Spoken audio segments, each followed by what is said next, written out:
এখন all India secular ফ্রন্টের শ্রী মোহাম্মদ নওশাদ সিদ্দিকীকে তার বক্তব্য রাখার জন্য অনুরোধ করছি।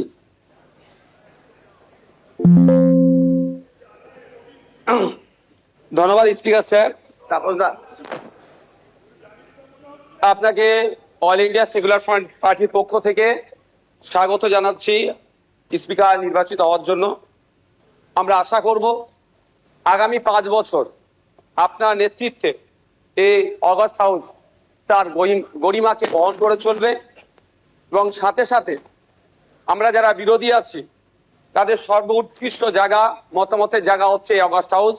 আমরা আমাদের মতামত নির্দ্বিধায় নির্বিঘ্নে এখানে রাখতে পারবো এবং যারা শাসক দলে আছে আমাদের মতামতের ভিত্তিতে গঠনমূলক অবশ্যই যেগুলো হবে সেগুলোকে গ্রহণ করবে।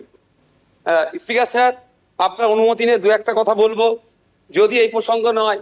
সত্যি আমি আজকে বসে খুব ফিল করছিলাম, হাসছিলাম মনে মনে। আজকে তাপস রায় বাবু যে কথাগুলো বলছেন খুব একটা ফেলে দেওয়ার নয়। আমি আমি আমি আমি বলবো, আমি 2021 সালে নির্বাচন হওয়ার পরে 6টা মাস এমন দিন পার করেছি, আমার মনে হচ্ছিল যে আমি ইস্তফা দিয়ে দিই, অন্তত আমার ছেলেগুলোর উপর অত্যাচার যদি বন্ধ হয়। এই সময় ফিল করেছি, পার করেছি। পোস্ট পোল ভায়োলেন্সে 2021 সালে, আমি এতে কিন্তু বিজেপিকে দৌড়ার সার্টিফিকেট দিচ্ছি না, কিন্তু 2021 সালে যে সমস্যার সম্মুখীন আমরা হয়েছিলাম, আমাদের কর্মী খুন হয়েছিল, একাধিক বাড়িঘর লুটপাট হয়েছে, ভাঙচুর হয়েছিল, সেই অর্থে। তবে হ্যাঁ, একটা জিনিস, এই 2026-এ দাঁড়িয়ে কিন্তু বেশ কিছু ধর্মের স্থান আক্রান্ত হয়েছে। মাননীয় মুখ্যমন্ত্রী মহাশয়কে এবং বিজেপি যারা আছে তাদেরকে বলবো সেইগুলো আপনারা লক্ষ্য রাখবেন, সেগুলো লক্ষ্য রাখবেন। আজকে এই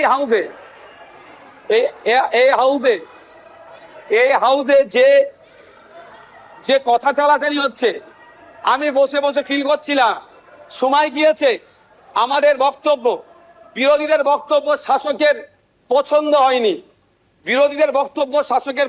হয়নি, চিৎকার করে বন্ধ করে দেওয়া হয়েছে। এই হাউসেও কিন্তু 21 থেকে 26 আমরা দেখেছি। আমরা আশা করব ওই দিনটা আসবে না। আমরা বিরোধী যারা আছি গঠনমূলক প্রস্তাব রাখবো, শাসক দল যারা আছেন তারা গ্রহণ করবেন। মাননীয় মুখ্যমন্ত্রী মহাশয় একটা কথা বললেন, খুবই ভালো লাগলো।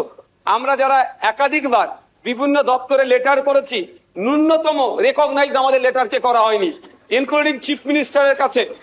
আজকে যে কথা বলেছেন এটাকে আমি স্বাগত জানাচ্ছি, যে উনি অন্তত কথা বলেছেন যে মিনিস্টাররাও রিকগনাইজ করবে, অর্থাৎ প্রাপ্তি স্বীকার করবে। আর একটা কথা উনি বলেছেন অল্প হলেও কাজ করব। আমরা বিরোধী, আমরা পজিটিভ কথা বলবো, রাজ্যের স্বার্থে বলবো, রাজ্যের জনগণের স্বার্থে বলবো। অহেতুক বিরোধিতা করার জন্য বিরোধিতা আমরা করব না। সুতরাং মুখ্যমন্ত্রী মহাশয়কে বলবো, অল্প নয়, আমরা যেগুলো আর্গুমেন্ট করব, আমরা যে ডিমান্ডগুলো রাখবো, ব্যক্তি স্বার্থের জন্য নয়, মানুষের স্বার্থে, নির্বাচিত হয়ে এসেছি তাদের স্বার্থে, সেগুলো আপনি পুরোপুরি যদি আমাদের জন্য, বাংলার মানুষের জন্য করেন, আমরা আপনার কাছে অবশ্যই কৃতজ্ঞ থাকবো। আবারও মুখ্যমন্ত্রী মহাশয়কে ধন্যবাদ জানাবো। দীর্ঘদিনের স্বপ্ন এটা আমাদের সকলেরই, যে আমাদেরকে নির্বাচিত করে এই হাউসের মধ্যে পাঠাচ্ছে। মাসের শেষে আমরা 1,21,000 টাকা নিয়ে বাড়ি যাচ্ছি।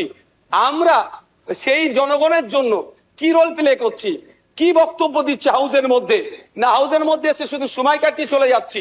যে আপনি লাইভ স্ট্রিমিং এর যে কথা বলেছেন, এটাও আমি আপনাকে কৃতজ্ঞতা জানাচ্ছি, স্বাগত জানাচ্ছি। এটা হওয়াটা খুবই দরকার ছিল।